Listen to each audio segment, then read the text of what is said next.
Sobat Cahaya semua, yuk latihan soal online bersama channel Cahaya Belajar Bersama. Di video kali ini, kita akan latihan soal tentang keperawatan anak. Kerjakan setiap soal selama 30 detik. Di akhir soal nanti ada jawaban dan pembahasannya. Sebelum kita mulai, jangan lupa like, share, subscribe, dan komen ya materi apa yang akan kita bahas di video selanjutnya.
Soal pertama yang ditanyakan adalah masalah keperawatan yang tepat. Kita lihat di soal di mana pasien berusia 2 hari dirawat dengan hiperbilirubinemia. Hiperbilirubinemia merupakan kondisi kelebihan bilirubin dalam darah yang menyebabkan penyakit kuning. Data yang kita dapatkan di soal di mana bayi malas untuk menyusui, lemas, kulit dan sklera tampak kuning, dan nilai bilirubin di atas normal yaitu 8 mg per desiliter. Data tersebut mendukung untuk menegakkan masalah keperawatan ikterik neonatus. Menurut pedoman SDKI, dalam penegakan sebuah diagnosa atau masalah keperawatan yang aktual, harus ada data mayor 80% sampai 100% yang sama dengan data pada kasus. Bisa kita lihat ya, data mayor di sebelah kanan dan data yang kita temukan pada pasien di sebelah kiri. Terdapat semua data yang sama, berarti kan 100%. Oleh karena itu, masalah keperawatan yang tepat pada kasus adalah ikterik neonatus. Kita tinjau option lainnya. Option A, menyusui tidak efektif. Kurang tepat ya, karena tidak ada data yang mendukung untuk pengangkatan masalah keperawatan ini.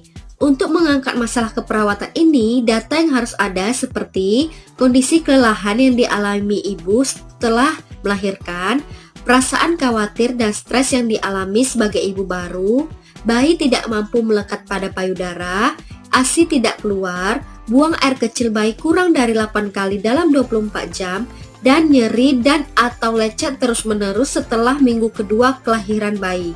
Diagnosa atau masalah keperawatan ini yang bermasalah itu pada ibunya ya, bukan bayinya. Jadi option yang A kurang tepat.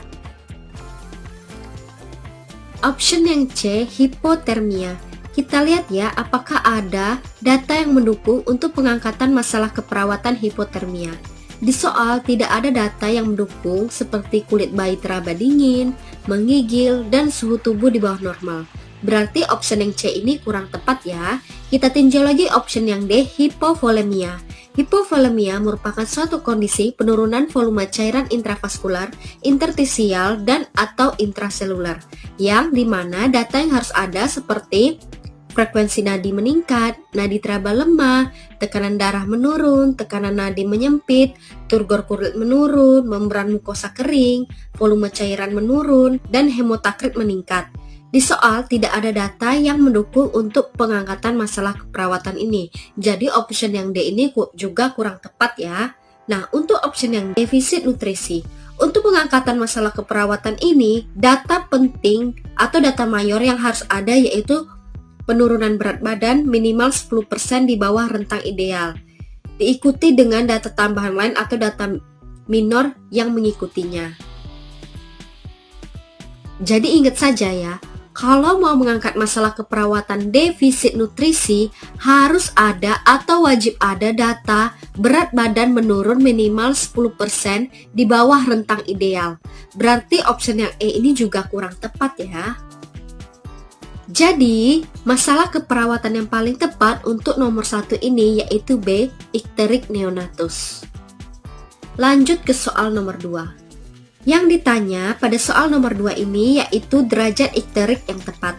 Untuk mengukur derajat keparahan bayi kuning atau ikterus neonatus dapat dinilai dengan metode Kramer. Bisa dilihat ya pada tampilan berikut ini. Derajat 1 apabila terdapat kuning atau jundis pada daerah wajah dan leher. Sedangkan derajat 2 apabila terdapat kuning pada daerah wajah, leher, dada, sampai badan atas atau di atas umbilikus. Berarti perut dan punggung juga ya. Derajat 3 apabila kuning pada daerah mulai dari wajah, leher, badan bagian atas sampai lutut. Derajat 4 apabila kuning pada daerah mulai dari wajah, leher, badan bagian atas sampai kaki di bawah lutut serta kedua lengan, dan derajat 5 apabila kuning pada seluruh tubuh, termasuk juga telapak tangan atau telapak kaki. Kita lihat di soal, di mana warna kuning dari kepala, leher, badan atas, badan bawah, tungkai, lengan, hingga kaki. Berarti ini kuningnya seluruh tubuh ya. Nah, kalau seluruh tubuh berarti derajat ikteriknya yaitu derajat 5. Jadi jawaban untuk soal nomor 2 ini adalah E5. Lanjut ke soal nomor 3. Untuk soal nomor 3 ini yang ditanyakan adalah jenis dari ikterus. Jenis ikterus itu ada 2 ya, yaitu jenis ikterus patologis dan fisiologis. Tapi untuk soal nomor 3 ini, jenis ikterus yang tepat yaitu ikterus patologis yang mempunyai ciri sebagai berikut ini. Muncul 24 jam pertama, peningkatan bilirubin lebih 5 mg per desiliter per 24 jam. Kuning menetap setelah hari ke-7 untuk bayi yang cukup bulan atau setelah hari ke-14 pada bayi yang prematur. Dengan kadar bilirubin total lebih 15 mg per desiliter. Sedangkan ikterus fisiologis timbul kuning setelah usia 24 jam. Peningkatan bilirubin tidak lebih dari 5 mg per desiliter dalam 24 jam. Mencapai kadar puncak pada hari ketiga sampai hari kelima. Pada bayi yang kurang bulan atau prematur, kadar puncak pada hari keempat hingga hari ketujuh. Dan kadar maksimal bilirubin tidak lebih dari 15 mg per desiliter. Untuk hilangnya itu, bayi yang cukup bulan yaitu pada hari ke-7 dan bayi yang kurang bulan atau prematur menghilang sejak hari ke-14. Nah, sedangkan ikterus ini merupakan kelainan akibat kelebihan bilirubin yang merusak otak. Untuk option D dan E tidak ada ya. Jadi jawaban yang tepat adalah B, ikterus patologis. Lanjut ke soal nomor 4. Yang ditanyakan pada soal nomor 4 ini adalah tindakan selanjutnya yang dilakukan oleh perawat. Kita lihat di soal di mana perawat akan melakukan tindakan fototerapi pada pasien neonatus yang mengalami hiperbilirubinemia. Untuk pengetahuan sobat cahaya semua, fototerapi atau terapi sinar adalah salah satu metode perawatan yang umum dilakukan untuk menangani kondisi bayi kuning. Berubahnya warna kulit bayi menjadi kuning karena peningkatan kadar bilirubin. Sakit kuning ini dalam istilah medisnya adalah jaundice. Bisa kita perhatikan ya, di mana di soal perawat telah melakukan pengkajian kepada pasien. Walaupun di soal tidak secara spesifik dibilang sedang melakukan pengkajian.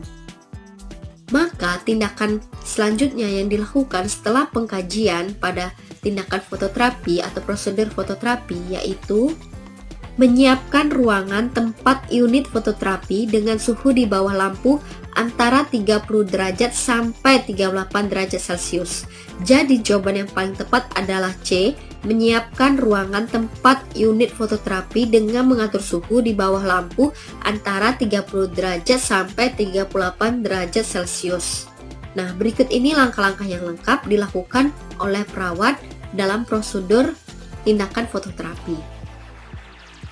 Soal yang terakhir atau kelima yang ditanyakan adalah edukasi yang tepat diberikan kepada ibu pasien. Bisa kita lihat di soal ya, di mana kondisi bayinya kuning, tapi tingkah laku bayinya masih biasa saja atau normal, seperti tidak rewel, masih mau menyusu, TTV dalam batas normal, dan bilirubinnya juga normal. Kemungkinan ini masih kategori yang normal. Oleh karena itu, kita harus memberikan edukasi dan motivasi kepada ibu untuk lebih sering memberikan asupan cairan yang cukup. Kita tahu ya, kalau seorang ibu baru lahiran itu, ibu baru memproduksi ASI-nya. Nah, kadang-kadang ASI-nya belum terbentuk sesuai kebutuhan tubuh. Memang bayi baru lahir itu pasti tidur terus. Oleh karena itu, kita sebagai ibu memberikan rangsangan kepada bayinya supaya bayinya bangun dan dapat disusui. Jangan karena bayinya tidur terus, seorang ibu beralasan tidak memberikan ASI-nya. Oleh karena itu, jawaban yang tepat adalah edukasi pemberian ASI. Pemberian ASI harus dilakukan sesering mungkin dengan maksud bayi akan memiliki frekuensi buang air besar yang lebih sering. Salah satu cara agar bilirubin di tubuh itu terpecah yaitu dengan memaksanya untuk mengeluarkan melalui tinja. Oleh sebab itu, ASI sangat diperlukan oleh bayi yang kuning. Selain itu, kandungan protein dari susu ASI juga berfungsi melapisi mukosa usus atau selaput lendir dan menurunkan penyerapan kembali bilirubin yang tidak terkonjugasi. Kondisi bayi kuning tidak perlu khawatir apabila ASI memadai. Namun, jika kondisi berat, kasus ikterus bisa diatasi oleh fototerapi atau terapi sinar. Jika kondisi bayinya tidak kunjung membaik, segera bawa bayi ke dokter spesialis untuk dilakukan tindakan yang lebih lanjut. Bagaimana Sobat Cahaya? Sudah ada gambaran ya tentang soal-soal keperawatan anak. Jangan lupa like, share, komen, dan subscribe channel Cahaya Belajar Bersama. Nantikan video terbarunya. Sampai jumpa di next video. Bye-bye.